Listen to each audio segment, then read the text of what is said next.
Jenner diode, Zener भी बोलते हैं इसे, जेनर भी बोलते हैं, दोनों बोल कुछ भी बोल दो एक ही बात है। जीनर डायोड कह दो या zener, Z E N, Z Z E है वैसे तो जीनर भी बोलते हैं, जेनर भी बोलते हैं। जेनर डायोड, जेनर डायोड क्या है? आपने पी टाइप और एन टाइप आपने मिला करके एक डायोड बनाया। This is P type crystal which contains a lot of holes, a lot of holes. ठीक है, this is an type which contains a lot of free electrons, a lot of free electrons। और यहाँ P type में इक्का दुक्का कोई free electrons, N type में इक्का दुक्का कोई होल। इन दोनों को मिलाकर आपने क्या बनाया था? Junction diode. जंक्शन डायोड कैसे बना था? जंक्शन डायोड बनने में ये इलेक्ट्रॉन यहाँ फिलअप कर गया, ये इलेक्ट्रॉन यहाँ फिलअप कर गया, ये इलेक्ट्रॉन यहाँ फिलअप कर गया, ये इलेक्ट्रॉन यहाँ आकर फिलअप कर गया, ये वाला इलेक्ट्रॉन यहाँ आकर फिलअप कर गया, ये इलेक्ट्रॉन यहाँ कहीं जाके फिलअप कर जाएगा, ये इलेक्ट्रॉन यहाँ। तो क्या हुआ कि एक रीजन यहाँ डेवलप हो गया, एक रीजन यहाँ डेवलप हो गया ये। और इस रीजन का नाम हमने दिया था डिप्लीशन रीजन, है ना। मैंने कुछ ज्यादा ही वाइड करके बनाया है समझाने के लिए, आपको सिखाने के लिए।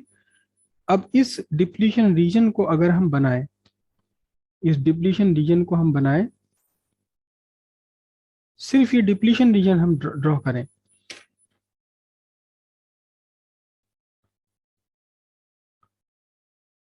तो यहां ये इस डिप्लीशन रीजन में, इस डिप्लीशन रीजन में एन टाइप के अंदर पॉजिटिव चार्जेस हैं, एन टाइप में पॉजिटिव चार्जेस हैं, और पी टाइप में क्या है? पी टाइप में नेगेटिव चार्जेस हैं ये। लेकिन यहाँ फ्री इलेक्ट्रॉन नहीं है, होल नहीं है। इसके पीछे पी टाइप में होल्स हैं यहाँ, और इक्का दुक्का इलेक्ट्रॉन है। एन टाइप में क्या है? एन टाइप में फ्री इलेक्ट्रॉन्स है और इक्का दुक्का होल है। ये आपका पूरा का पूरा रीजन, ये पूरा का पूरा रीजन क्या बना है? ये पूरा रीजन डिप्लीशन रीजन है। ठीक है, अब यहां एक पोटेंशियल डिफरेंस डेवलप हुआ, एक पोटेंशियल डिफरेंस डेवलप हुआ इसके अक्रॉस, जिसका पॉजिटिव एन टाइप में, निगेटिव पी टाइप में। ठीक है, इस वोल्टेज को, इसको वोल्टेज को हमने क्या बोला था? Barrier voltage. यहां इलेक्ट्रिक फील्ड डेवलप हुआ। कितना इलेक्ट्रिक फील्ड डेवलप हुआ होगा? E is equal to sigma upon epsilon naught, यानी के Q by A epsilon naught. और याद कीजिए इलेक्ट्रिक फील्ड क्या था? dV bye dr। dr क्या है? dr इन दोनों एक्सट्रीम्स के बीच का डिस्टेंस मैं ले लेता हूँ dr है। हालांकि मैं थोड़ा सा गलत बता रहा हूँ आपको, लेकिन फिर भी आपके लेवल पर इतना ही समझना काफी है। तो dV बाई dr हो गया यहाँ पर। ठीक है, तो dV कितना है देखना। यहाँ से हम रिलेट लगाएं, यहाँ से हम रिलेशन करें, तो dr कितना होगा बोलो? मैं dr निकाल रहा हूँ, देखो dr इज इक्वल टू बनेगा dV बाय Q, है ना।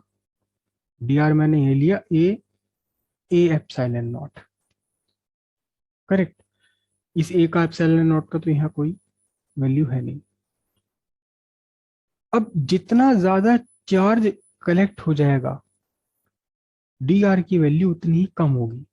जब dr की वैल्यू कम होगी तो इलेक्ट्रिक फील्ड स्ट्रांगर हो जाएगा, इलेक्ट्रिक फील्ड क्या होगा? स्ट्रांगर हो जाएगा। अब आपने क्या काम किया? आपने फिर से यही पीएन जंक्शन बनाया, लेकिन इस बार P type crystal, N type crystal वो लिए जिनमें भयंकर आपने डोपिंग कर रखी है, जबरदस्त तकड़े तरीके से आपने डोपिंग कर रखी है। इसमें ढेर सारे फ्री इलेक्ट्रॉन्स हैं, या ढेर सारे फ्री इलेक्ट्रॉन्स हैं, या ढेर सारे होल्स हैं। चलिए देखते हैं कि उस जबरदस्त डोपिंग से क्या होगा।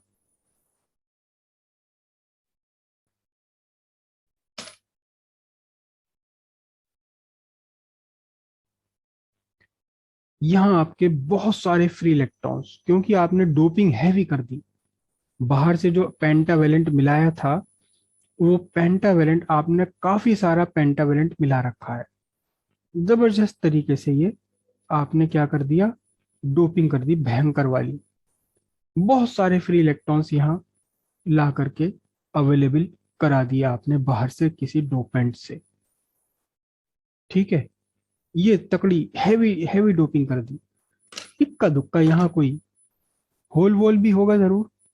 ठीक है, ऐसे ही पी टाइप में आपने क्या करा, बहुत कैडी वाली डोपिंग कर दी, ढेर सारा आपने एक्सट्रिंसिक सेमीकंडक्टर बनाने के लिए ढेर सारा इसमें डोपेंट मिला दिया। अब ढेर सारे का मतलब ये नहीं होता कि सिलिकॉन कम और वो नहीं नहीं, अब भी सिलिकॉन काफी ज्यादा है, अब भी सिलिकॉन काफी सारा है, लेकिन हैवी डोपिंग कर दिया आपने, काफी हैवी डोपिंग कर दी।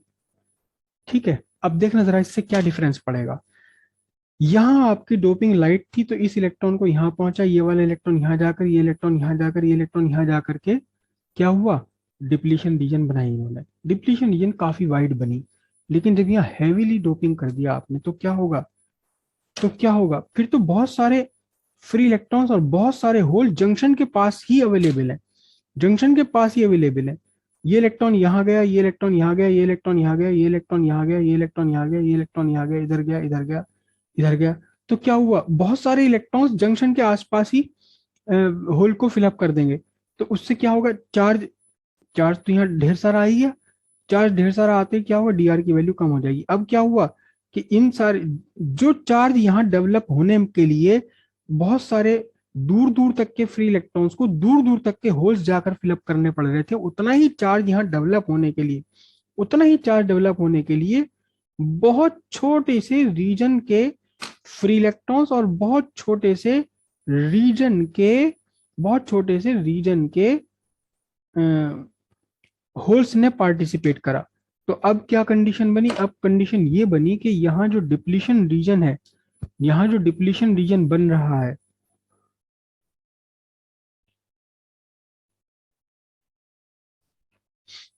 यहाँ जो डिप्लीशन रीजन बन रहा है, वो डिप्लीशन रीजन उतने ही चार्ज के लिए, उतने ही वोल्टेज के लिए डिप्लीशन रीजन बिल्कुल इतना पतला सा बनेगा। यहाँ इतना पतला सा डिप्लीशन रीजन बना आपका, ये बना आपका क्या, डिप्लीशन रीजन। यहाँ पी टाइप में ढेर सारा नेगेटिव चार्ज, ढेर सारा नेगेटिव चार्ज, क्योंकि बहुत सारे होल्स को यहाँ फिलअप कर दिया गया।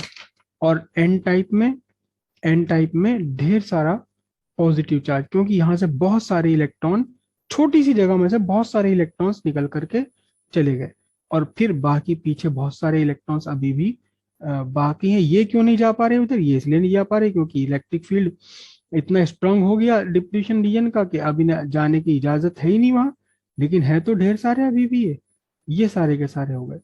ठीक है, इक्का दुक्का यहाँ कोई होल, और इधर ढेर सारे होल्स अभी भी बचे हुए हैं जो अनफिल्ड हैं, इलेक्ट्रॉन्स से इनको अभी फील्ड नहीं किया गया है। ये ढेर ढेर सारे होल्स अभी भी बचे हुए हैं। अब यहाँ देखना जरा ध्यान से, यहाँ देखना ध्यान से कि इलेक्ट्रिक फील्ड की वैल्यू, मैं यहाँ यहाँ आ जाऊं, चार्ज वही है, पोटेंशियल डिफरेंस, चार्ज बहुत सारे इकट्ठा हुआ, पोटेंशियल डिफरेंस उतना ही डेवलप होना, तो डीआर की वैल्यू छोटी हो गई। अब ये जो डीआर की वैल्यू है, इस डीआर की वैल्यू छोटी होते ही कि electric field E is equal to DV by DR, यहाँ डीवी तो वही है, उतना ही पोटेंशियल डिफरेंस क्रिएट हो गया, लेकिन डीआर बहुत कम है। तो इस इलेक्ट्रिक फील्ड की वैल्यू क्या है, यहाँ इलेक्ट्रिक फील्ड की वैल्यू, जो इंटरनल इलेक्ट्रिक फील्ड है वो बहुत स्ट्रॉन्ग इंटरनल इलेक्ट्रिक फील्ड है as compare to electric field developed in normal diode. Normal junction diode में जो इलेक्ट्रिक फील्ड की वैल्यू है वो कम है, वो कम है। क्यों, क्योंकि ये डिप्लीशन रीजन बहुत वाइड है। तो फिर electric field E is equal to क्या है, DV by D R, DR की वैल्यू काफी ज्यादा है तो फिर इलेक्ट्रिक फील्ड कैसा है, इलेक्ट्रिक फील्ड वीकर है।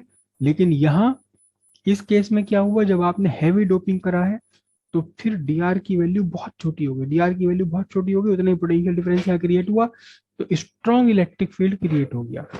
डिप्लीशन रीजन के अराउंड इलेक्ट्रिक फील्ड बहुत स्ट्रॉन्ग है, डिप्लीशन रीजन के अराउंड इलेक्ट्रिक फील्ड की वैल्यू बहुत जबरदस्त स्ट्रॉन्ग हो गई। ठीक है, यहां तक की बात क्लियर आई, सब कुछ समझ आई। क्या बात कि एक नॉर्मल डायोड और एक जीना डायोड में क्या डिफरेंस है। पहला डिफरेंस क्या है, बेसिक डिफरेंस क्या है कि नॉर्मल डायोड में डोपिंग एक्सटेंट कम है, हल्की डोपिंग है। एन टाइप में कम इलेक्ट्रॉन है, फ्री इलेक्ट्रॉन, पी टाइप में कम होल्स हैं। लेकिन जीना डायोड बनाने के लिए आपने जिन क्रिस्टल्स को जोड़ना है उनमें पहली आपने बहुत तकड़ी वाली डोपिंग कर रखी है। इससे इफेक्ट क्या पड़ा कि नॉर्मल नॉर्मल डायोड में काफी दूर तक के इलेक्ट्रॉन्स काफी दूर तक जाकर के होल्स को फिलअप कर देंगे, डिप्लीशन रीजन की विड्थ काफी रहेगी। लेकिन यहाँ क्योंकि बहुत सारे इलेक्ट्रॉन्स नजदीक अवेलेबल है, बहुत सारे होल्स नजदीक ही अवेलेबल है, तो केवल कुछ ही डिस्टेंस पे से इलेक्ट्रॉन जा जाके होल्स को फिलअप कर देंगे, इलेक्ट्रिक फील्ड स्ट्रॉन्गर हो जाएगा। तो यहाँ डीआर की वैल्यू कम है तो इलेक्ट्रिक फील्ड स्ट्रॉन्गर है। इलेक्ट्रिक फील्ड स्ट्रॉन्गर है किसके कंपैरिजन में स्ट्रॉन्गर है, नॉर्मल डायोड के कंपैरिजन में, दोनों के लिए बैरियर पोटेंशियल सेम है। तो यहाँ क्या डिफरेंस पड़ा इस हैवी डोपिंग से कि डिप्लीशन रीजन जो बन रही है उस डिप्लीशन रीजन की विड्थ बहुत छोटी है। डिप्लीशन रीजन की विड्थ छोटी है, इस विड्थ के छोटे होने से क्या हुआ, इस इलेक्ट्रिक फील्ड बहुत स्ट्रांग हो गया, बहुत स्ट्रांग हो गया। अब दो टर्मिनल आपने ये निकाल दिए, ये, तो फिर ये क्या हो गया, ये पी टाइप और एन टाइप से आपने टर्मिनल निकाल दिया और अब ये बन गया आपका जेना डायोड।